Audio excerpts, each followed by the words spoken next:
Spoiler warning for anybody who hasn't played Kingdom Hearts 3 and completed it.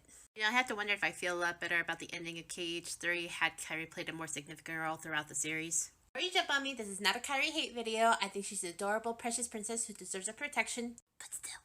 I can't help but feel like she's been put into this damsel in distress cliche when she has no reason to be there in the first place. I mean, the only reason she ever shows up in any game is so she can get kidnapped and Sora can go play Captain Save-A-Ho. Oops, did I say ho? I meant princess! This may be the Fujoshi talking, but I actually think Riku makes the better love interest. Hear me out. From a writer's perspective, you want your love interest to be kind of like a second protagonist. They should be strong, independent, have their own goals and dreams, but also you want them to be able to support your main protagonist because he is the centerpiece.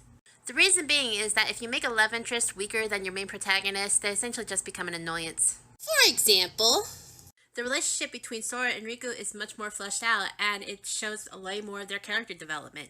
Further explanation in part 2. Unlocking part 2. So character growth and development are the main reason why I ship any ship, let alone Kingdom Hearts. The Kingdom of My Heart is a good story. Puns aside, I didn't start shipping Sora and Riku together until Kingdom Hearts 2. While I am a Fujoshi, majority of my shipping revolves around the story aspects of a relationship. Very, very rarely do I ever ship two people just because they look pretty together. Looking at you, Killing Stalking.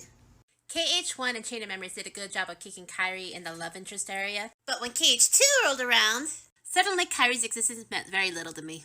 And it just got worse as the series went on. Everybody remembers the reunion scene, right? Our love interests meet after a very long time. They embrace. This is real. Kairi's all into it, but Sora on the other hand. Confusion written all over his face. Why is she hugging me? Why is she being so emotional? I mean, we just saw each other a year ago. It hasn't been that long. And then, not 30 seconds later, he's on his knees in front of Riku, essentially proclaiming his love. Further evidence in part 3.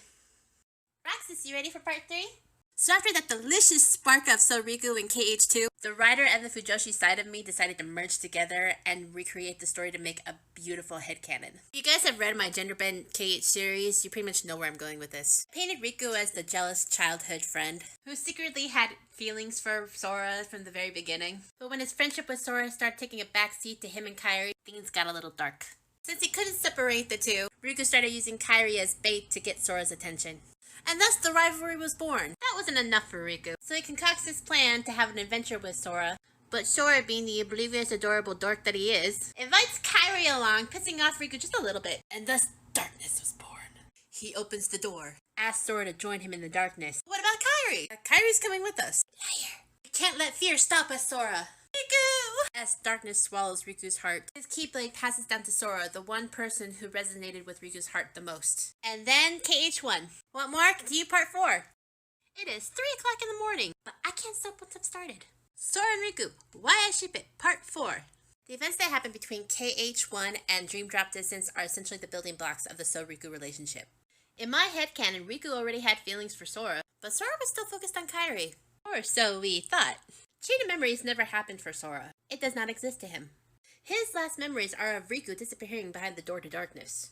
Hence, why when he wakes up in Kingdom Hearts 2, his first instinct is to go check up on Kairi, because he just saw her. Instead, he does everything he can to go find Riku because he refuses to go to the island without him. Meanwhile, Riku spends a grueling year looking after his beloved Sora, who the only reason why he was put to sleep in the first place was because he went inside Castle Oblivion looking for Riku in the first place. I'm not going to go into the whole emo Riku thing, but I'll just point out that he wasn't really afraid to show himself to Kairi, but he ran away the second that Sora came in. He did not want Sora to see him looking like that. And then that beautiful reunion happened. That was the spark. A Dream Drop Distance is the storm.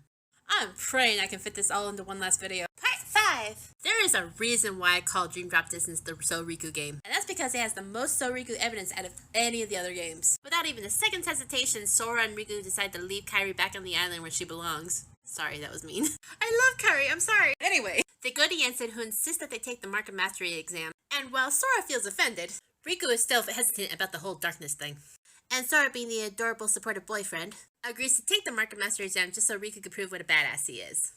Unfortunately, Xehanort rears his ugly head in his various darkness forms. Please don't make me explain it. Long story short, they kidnap Sora, forcing him into a nightmare, in which Riku jumps into his dreams subconsciously and becomes his White Knight protector. The entire game is just set up so Sora and Riku can be there for each other and support each other through these difficult trials. What started off as just a simple rivalry turned into something so open and so beautiful. Soriku is my favorite ship of all time. Hence why it took 5 videos for me to explain it.